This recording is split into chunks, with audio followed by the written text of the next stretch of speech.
दैत्यराज बलि की कहानी सनातन धर्म की प्रमुख कहानियों में से एक है। भक्त प्रहलाद के पोते और राजा विरोचन के पुत्र थे महाराज बलि। राजा विरोचन की पत्नी सुलोचना ने महाराज बलि को जन्म दिया था।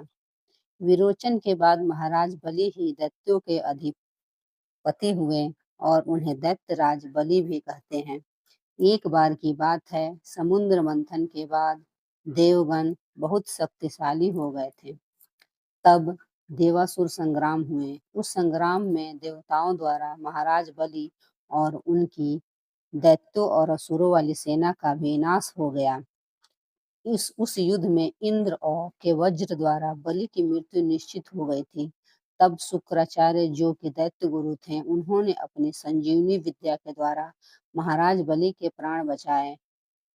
अपने होश और प्राण शक्ति संभालने के बाद दैत्यराज बलि ने गुरु शुक्राचार्य से पूछा, आचार्य, मैं अपना राज्य, अपनी सेना और शक्ति वापस कैसे पा सकता हूँ? तब इसके उत्तर में आचार्य ने कहा, हे पुत्र, तुम महाभिषेक विश्वजीत यज्ञ करो।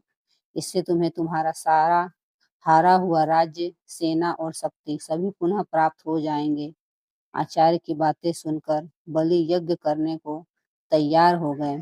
आचार्य की देख रेख में यज्ञ आरंभ हुआ। इस यज्ञ में अग्निदेव ने प्रकट होकर महाराज बलि को सोने का दिव्य रथ दिया, जिसमें 4 घोड़े बंधे थे। वह रथ हवा की गति में दौड़ने की क्षमता रखता था। साथ ही साथ यज्ञ से बलि को दिव्य धनुष, बाणों से भरा तरकस और अभेद्य कवच प्राप्त हुआ। इसके साथ गुरु शुक्राचार्य ने बलि को भयंकर गर्जना करने वाला शंख और कभी न मुरझाने वाला पुष्पों की माला प्रदान की। अपने यज्ञ को पूर्ण कर महाराज बलि महाशक्तिशाली बन गए। उन्होंने एक बार फिर से देवासुर संग्राम का आह्वान किया। इस संग्राम में देवता बुरी तरह पराजित हुए। केवल इतना ही नहीं, अपितु देवराज इंद्र को युद्ध स्थल छोड़कर भागना पड़ा। दैत्यराज बलि की यह संग्राम जीतकर स्वर्ग के राजा बन गए। अपनी विजय और बल का अहंकार भी उन्हें अंदर जन्म लेने लगा, जो पिछले हार के साथ सुप्त यानी सो गया था। युद्ध के बाद उन्होंने अपने गुरु शुक्राचार्य से कहा, हे आचार्य, आपके कहे का पालन कर मैंने अपना राज्य, बल और सेना वापस पा ली है। अब मैं आपसे कुछ भी जानना चाहता हूँ। यह सुनकर आचार्य ने कहा, निसंकोच पूछो वत्स। बलि ने पूछा, अपने राज्य, बल और सेना को सुरक्षित रखने का क्या उपाय है?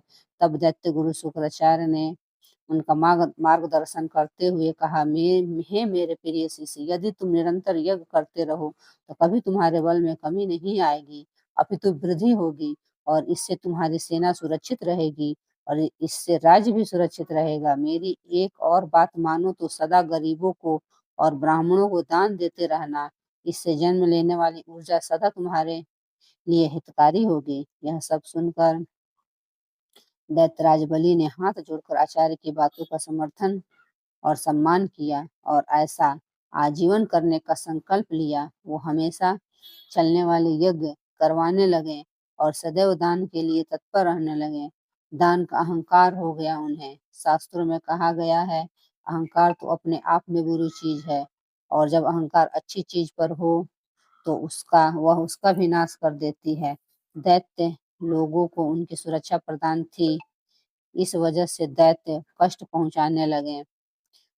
उधर देवता देव माता अदिति इस देवासुर संग्राम से हताश हो गई थी और उनके पुत्र निर्वासित जीवन व्यतीत कर रहे थे।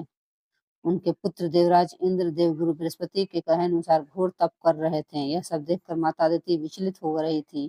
फिर अपने पति महर्षि कश्यप के कहे अनुसार वे भगवान विष्णु की आराधना करने लगी। उनकी आराधना से प्रसन्न होकर भगवान विष्णु ने उन्हें दर्शन दिए। प्रभु के दर्शन से प्रसन्न चित्त होकर माता अदिति ने प्रभु से कहा, हे परमेश्वर, आप देवासुर संग्राम से अवगत हैं ही, मेरे पुत्रों की दुर्दशा देखिए और देवताओं की सहायता कीजिए।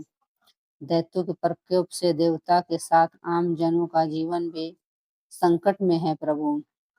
ऐसी विनती सुनकर प्रभु ने अदिति माता से कहा, हे देव माता, मैं अपने भक्त से युद्ध नहीं कर सकता, ना ही उसकी मृत्यु का कारण बन सकता हूँ, परंतु मैं आपके गर्भ से वामन अवतार लूंगा और देवताओं सहित सबका कल्याण करूंगा।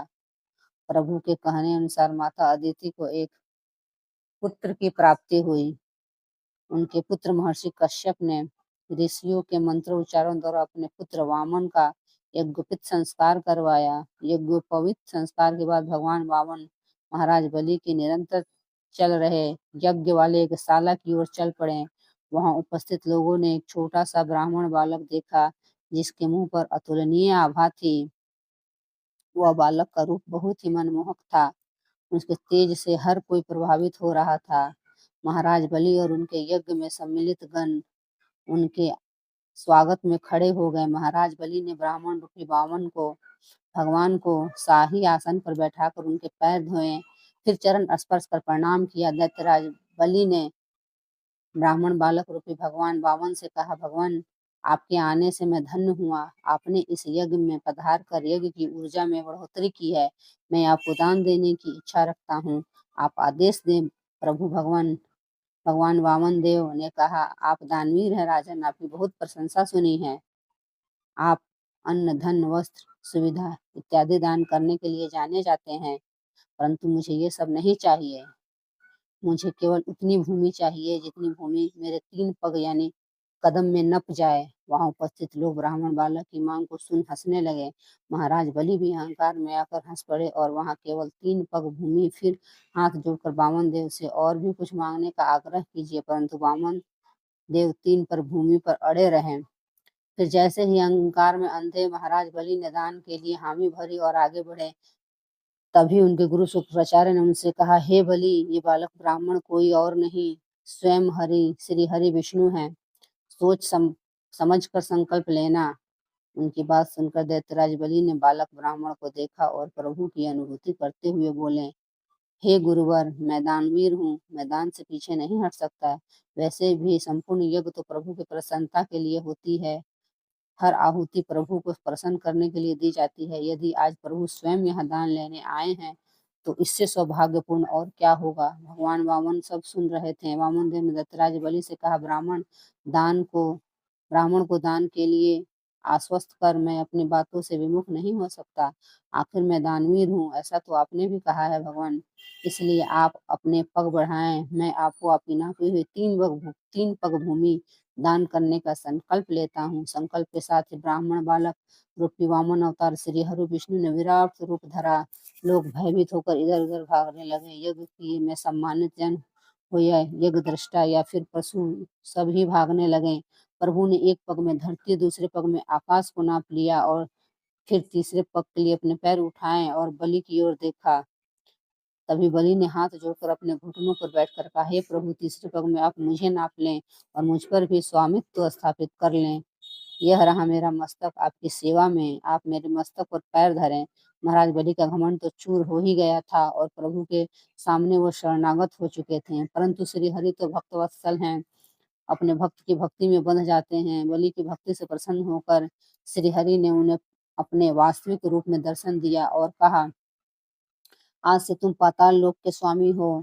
यह 7वें मनवंतर की बात है। 8वें यानी सवर्णिम मनवंतर में महाराज बलि को अपनी भक्ति के उपहार इंद्र का पद मिला, यानी वह मनवंतर के लिए देवताओं के राजा इंद्र बलि ही हुए। नमस्कार दोस्तों, अगर आपको कहानी अच्छी लगी हो तो एक लाइक जरूर करें। धन्यवाद।